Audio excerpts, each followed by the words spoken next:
Yo, what is up, guys? It's been a long time coming, but I've drug you guys out long enough. It's time to show y'all the new truck. Here is my new to me 2011 Ford Raptor.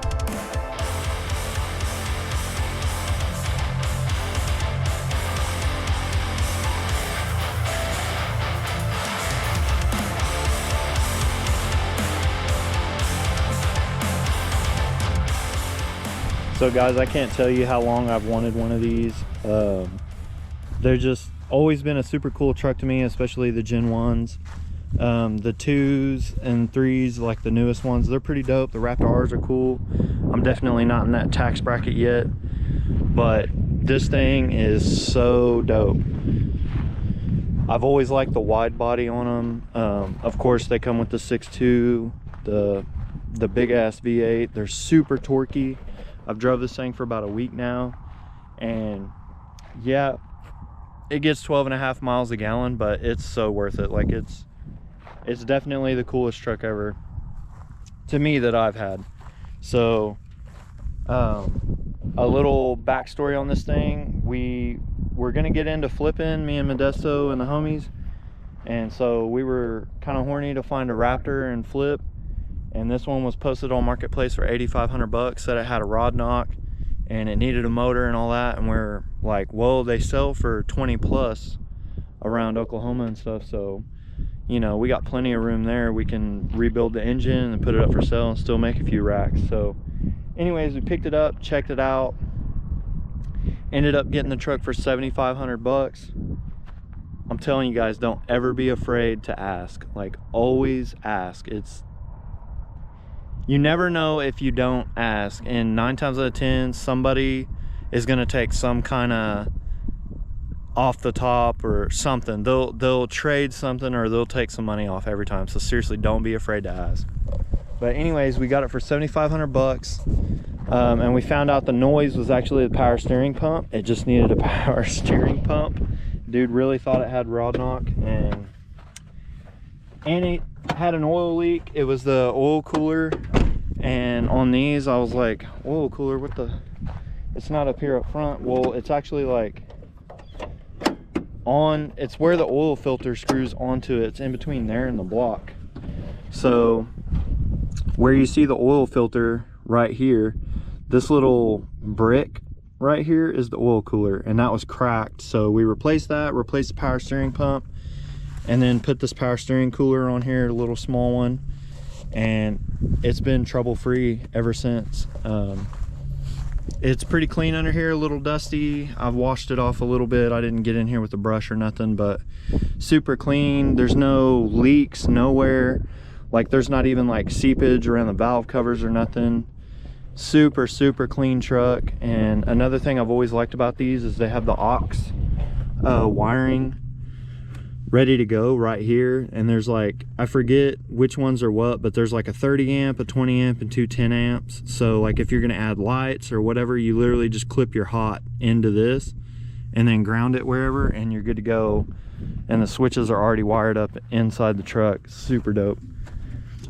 But it's got 194,000 miles, so it's kind of up there. But I looked on forums and stuff, and when we were researching these, they almost all make it over 300,000 miles, if not way over that, if they're maintained well and stuff. So when we did the oil change, it looked great. So we're super stoked. Long story short, I needed a truck, and I've been wanting a truck for a while, so I ended up cashing the boys out, and the truck's mine. So it had cracked taillight lenses, so I bought these off the Marketplace for like 70 or 80 bucks, I think. Super cheap, but they're clean, they fit good. I've already washed the truck and they didn't get moisture in them, so far so good on those. It has one oddball tire. It has a Falcon Wild Peak right here, but Nitto trail grapplers everywhere else. So I'm gonna get that tire changed with my boys at Chaos Customs. I hit up my boy Tony. I'll drop his link down below for his socials, but he hooked it up with the tent, and y'all know I gotta have some tent. I can't have y'all seeing me pick my nose everywhere in traffic and stuff, because y'all might get distracted and crash. But anyways, it totally changed the look of the truck, because it was originally a Washington truck, so the front two windows weren't tinted, and it just was the goofiest looking thing ever with no tint on it. But now that it has the tint, it set the truck off. So I'm working on a deal with Chaos to try to pick up some new rims, because these kind of look goofy to me. They're all right, but they're just kind of goofy looking. I don't know, they're kind of dated. And then the shocks, they're kind of worn. They're a couple of them are kind of leaking, so we'll get the shocks rebuilt, or I'll get some upgraded ones later on, but for now it's fine. And then let me take y'all inside and check out the interior.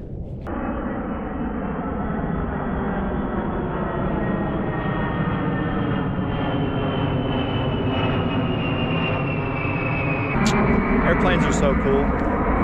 But seriously, like, this is just like the craziest point of me coming around from all the things I thought were cool as a childhood. Like, I was raised in Midwest City, so I've always had AWACS flying over my head. Now I work on jets, and now I got my Ford Raptor. It's crazy. But anyways, it's pretty much a F-150 on the inside. With the Raptor, you get these nicer seats. The bolsters are super nice, and I will say GM cannot touch these seats. You know, maybe the newer stuff, but in this era, dude, these seats are nuts. They're super comfortable. They don't have the cooling, this being an 11, but it does have the heated seats, so that's dope. And then the steering wheel is super nice to me.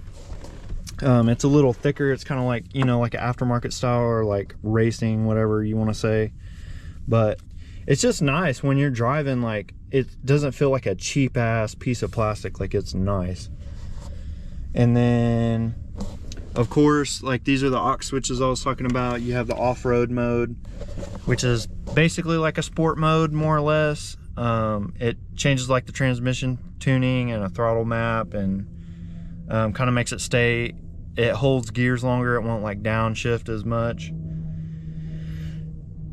And then, so the interior things that were weird, this switch panel right here was broken, and this was missing.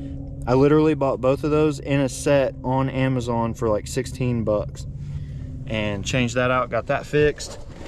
And then I had a clicking blend door actuator. It ended up being the one behind the radio. Fixed that, but I still have an issue where the driver's side does not respond to like any temperature change at all. It stays pretty much 75 no matter what.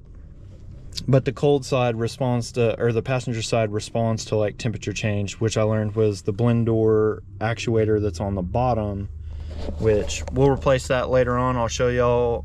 You're supposed to remove the entire dash to get to it, but I found a way through a couple other YouTubers to do it without taking the whole dash out, and that's definitely what I'm gonna do. But the back seat is super spacious. That's another thing I've liked. The F-150s I've drove before, super spacious back seats. You can have 4 grown adults in here, and it's super comfy. Like, even if you're a dude like me that sits farther back as a driver, the people behind you aren't uncomfortable. They still have plenty of leg room, so that's dope. And then like the center console is super deep. You can fit a bunch of stuff in there. Oh, check this out. Since when were cell phones that size? Like, unless that's just for like your clip to go on. Like, dude, when have phones been that small? Or MP3 players?